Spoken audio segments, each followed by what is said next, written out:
আমি বলছি কয়েকবারই, গত বছর আগে, এক বছর আগে, গত বছর 2023 সালের অক্টোবর নভেম্বরের দিকে চট্টগ্রাম সন্দ্বীপে একটা উপজেলা আছে যেটা সাগর পাড়ি দিয়ে যাইতে হয়। দ্বীপ আলাদা, চারদিকেই বঙ্গোপসাগর, শুধু একটা আলাদা দ্বীপ। ওইখানে প্রায় 7-8 লক্ষ মানুষের বসবাস। ওইখানে ওরা 4টা ছেলে, 3-4টা ছেলে নিয়মিত ফজরের নামাজ পড়ে। তো একদিন ফজরের পরে তারা প্রতিদিন সাগরের পাড়ে হাঁটে। তো একদিন তারা বলতেছে, আচ্ছা আমরা যে হাঁটি, এই গত বছর কলেজের ছেলে, মাদ্রাসার না, স্কুল কলেজের ছেলে, আমরা যে সকালবেলায় মর্নিং ওয়ার্ক করি ফজর পড়ে, চলো আমরা একটা কাজ করি, না হাইটা আমরা বন্ধুদেরকে ফজরের জন্য উঠাই। এই কথাটা তাদের মনে আসছে।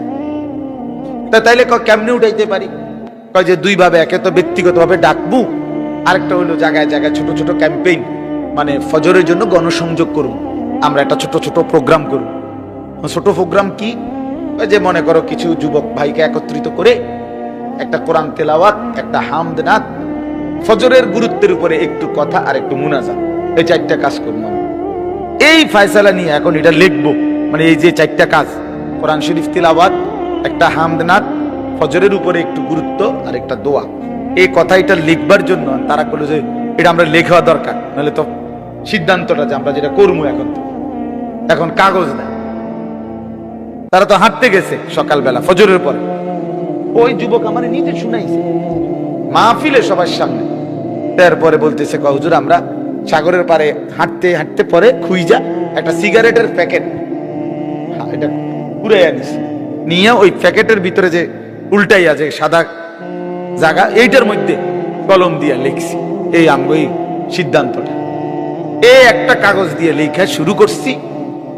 আজকে 1 বছরের মাথায় এবছর তারা ফজরের পরে, এই আমার এরকম রাত্রে যেখানে মাহফিল ছিল ওইখানে, মনে করেন এই প্যান্ডেলে, ওই প্যান্ডেলেই তারা ফজরের পরে তাগো মাহফিল আলাদা, ফজর ক্যাম্পেইন।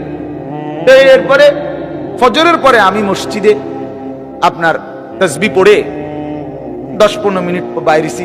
বললাম যে কই ভাই আপনাকে ওয়াজ কখন? হুজুর আমগরে আর 20টা মিনিট সময় দেন, আমাদের সাথীরা আসতেছে, ছেলেরা। আল্লাহু আকবার।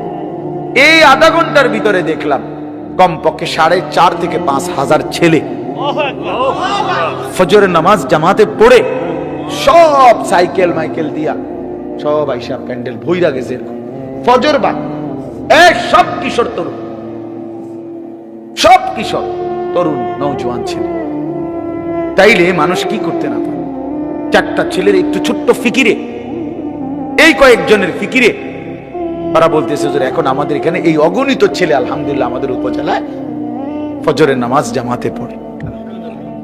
এজন্য ভাই আমার ফিকির ভালো, ফিকির করতে। তুমি শুধু শুধু আড্ডা দিয়ে কি কইলা, এই বেডির কথা, মাইয়ার কথা, অসভ্য কথা, নোংরা কথা, অশ্লীল কথা, কি লাভ হইল কইয়া? কতক্ষণ মুখটা নষ্ট করলা, কি মজা হইল?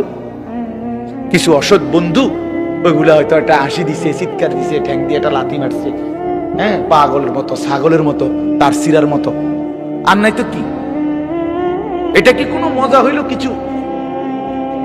এজন্য নিজের ফিকির, মানুষের ফিকির, কল্যাণের ফিকির করে।